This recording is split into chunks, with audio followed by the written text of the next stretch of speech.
Salut à tous, c'est Nico du Ciné Show et aujourd'hui, on se retrouve pour les 100 ans des studios Disney. C'est parti pour Wish. Avant de commencer, je pense que ça s'entend à ma voix, je suis un petit peu malade, je l'étais déjà un petit peu lorsque j'ai enregistré ma critique sur Napoléon, mais ça s'est un petit peu aggravé depuis.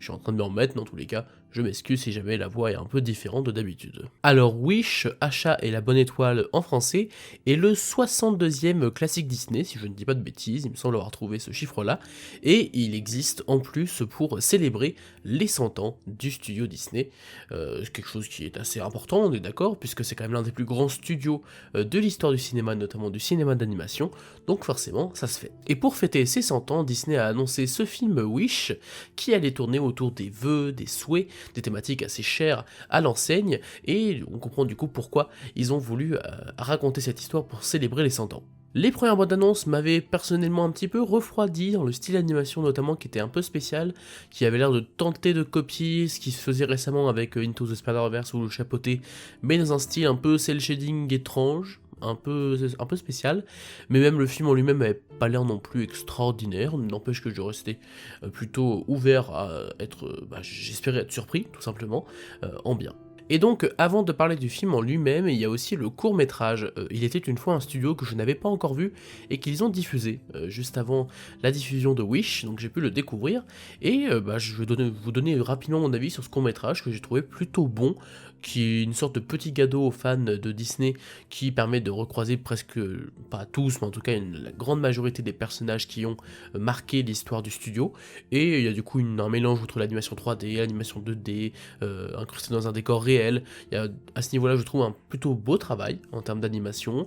Les gags fonctionnent plutôt bien, certaines références à certains films, notamment La Reine des Neiges, mais aussi Zootopie avec le personnage du paresseux, mais aussi Baymax dans Les Nouveaux Héros. Et c'est des passages qui m'ont pas mal plu dans le film, enfin dans le court-métrage.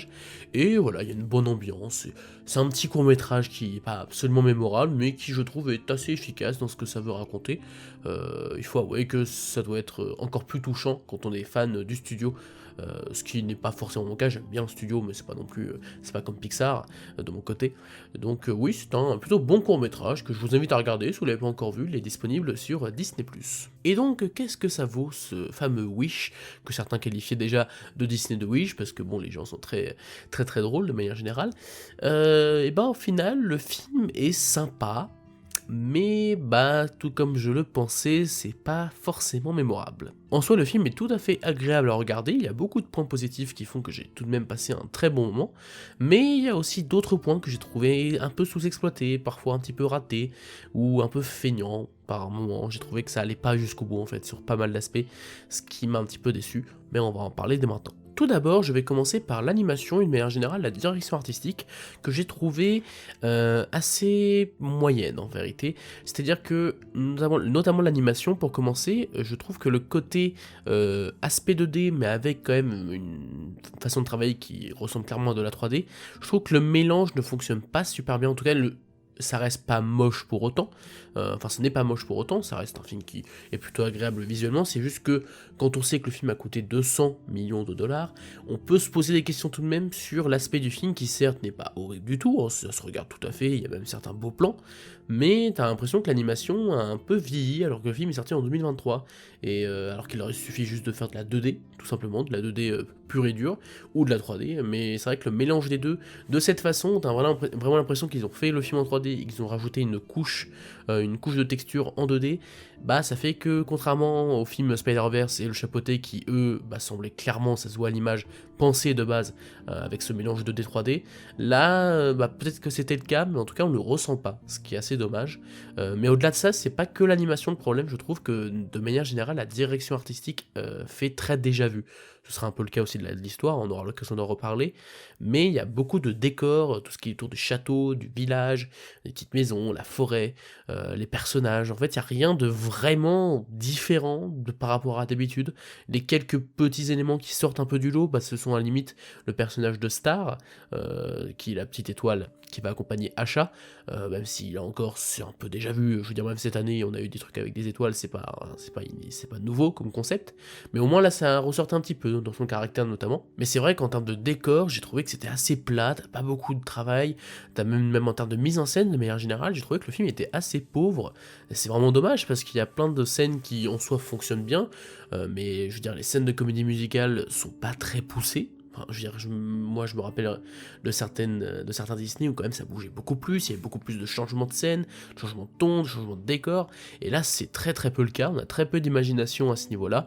Il y a quand même quelques scènes qui s'en sortent bien, hein. Je veux dire, le passage du méchant est plutôt cool, enfin la chanson du méchant je veux dire, la chanson principale du film qu'on peut écouter dans la bande-annonce est également plutôt cool, cette scène-là, mais même les scènes, ou les chansons en tout cas que j'aime bien, les scènes en elles-mêmes, je trouve pas qu'elles soient parfaites pour autant.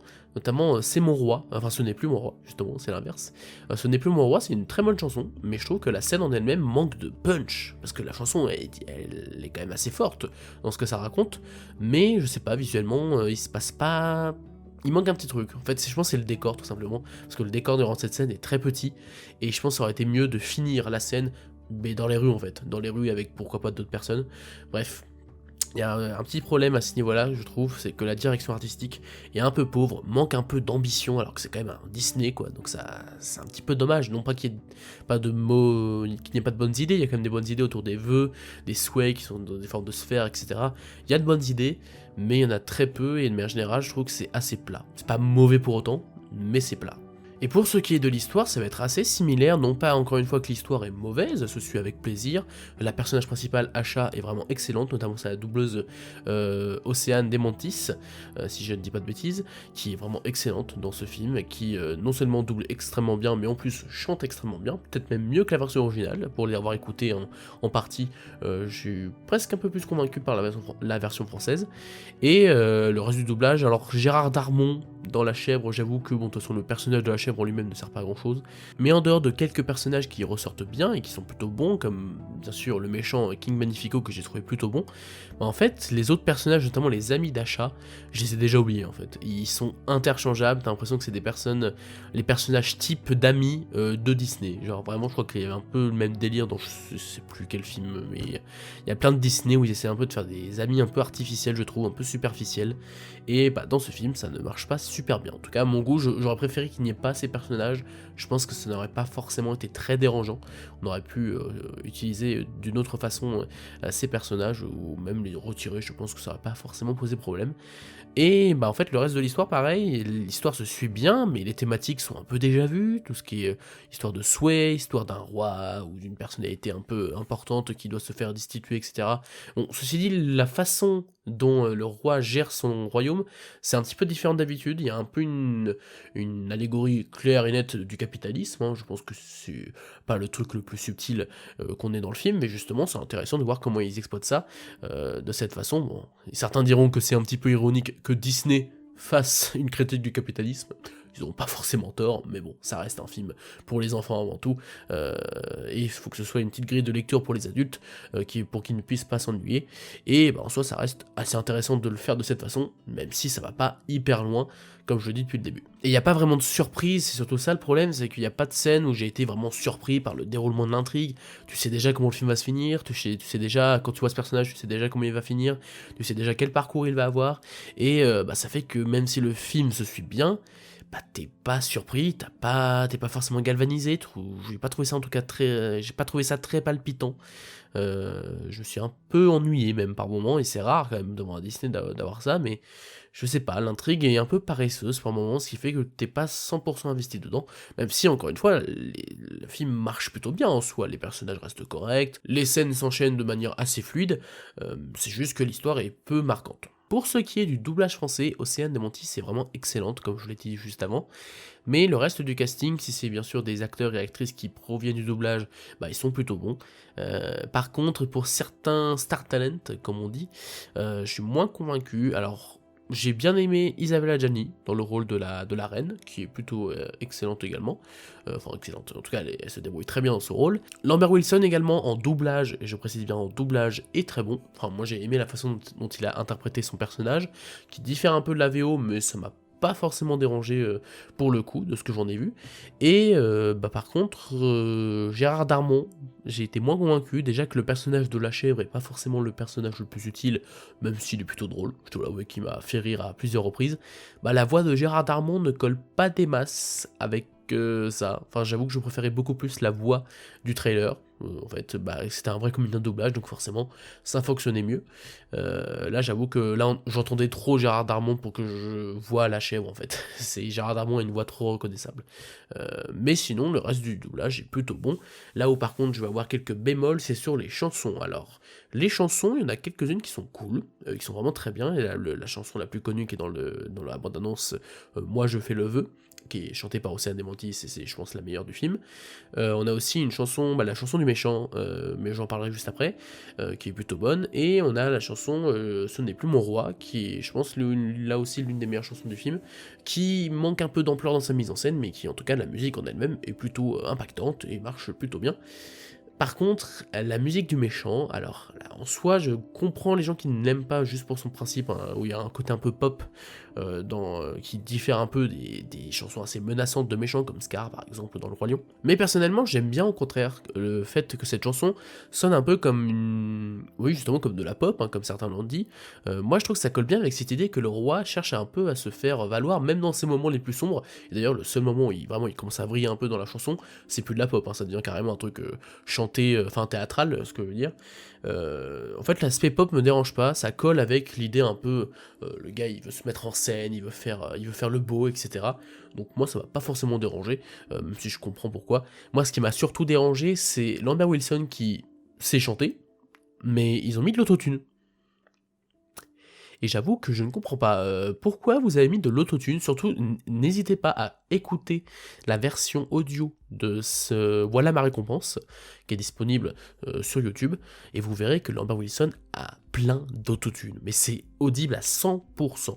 Alors autant dans le film on l'entend pas trop, même si moi déjà quand j'ai entendu le film je me suis dit mais c'est bizarre parce que la voix de Lambert Wilson elle a l'air pas naturelle du tout. Je vous conseille vraiment d'écouter la version audio sur YouTube sans les bruits de la mise en scène, etc., vous verrez qu'ils ont abusé, mais énormément sur l'autotune, et je crois que c'est la première fois que je vois ça dans un Disney. C'est une faute de goût, là. Je sais pas qui la personne qui a géré la version française, mais il va falloir qu'on discute, parce que là, c'est pas possible. Il y a des phrases où tu sens clairement que la voix est allongée, avec une sorte d'autotune horrible. Genre, il y a des passages qui sont pas beaux, genre, c'est vraiment bizarre. Je sais pas pourquoi ils ont pris cette décision. Donc, ouais, petite déception sur les chansons, notamment sur celle-ci, qui en soi est plutôt bonne, mais l'autotune, en fait, ça gâche tout, dommage. Par contre, la VO est cool, pour avoir écouté la version originale. La VO de Chris Pine est vraiment cool dans cette chanson. Et on a aussi quelques références, évidemment, vu que c'est un film qui fête les 100 ans, on a un peu, même dans l'histoire, on l'avait vu, hein, c'est un peu une redite de tout. Même on a même des références à Bambi, à Peter Pan, à Mickey, bien sûr, sur la fin. Ça, j'avoue que c'est pas les choses qui m'intéressent le plus, parce que bon, je vais voir un film avant tout, donc évidemment que les références, c'est cool, mais pour moi, c'est avant tout l'histoire qui doit tenir, et donc même si, bien sûr, c'est cool les références, surtout pour les 100 ans, je pense pas que c'est essentiel pour aimer un film d'avoir tout ça. Donc pour conclure sur Wish, c'est un Disney qui était très agréable à suivre au cinéma, j'ai passé un bon moment, il y a plusieurs chansons qui sont cool, il y a des scènes qui sont cool, le méchant est très très bon, l'héroïne est très attachante, mais l'histoire de manière générale reste assez classique, il y a très peu de surprises, l'animation et la direction artistique sont assez plates, il n'y a rien vraiment de nouveau, c'est ça qui est bizarre, je comprends l'idée que ça a voulu faire...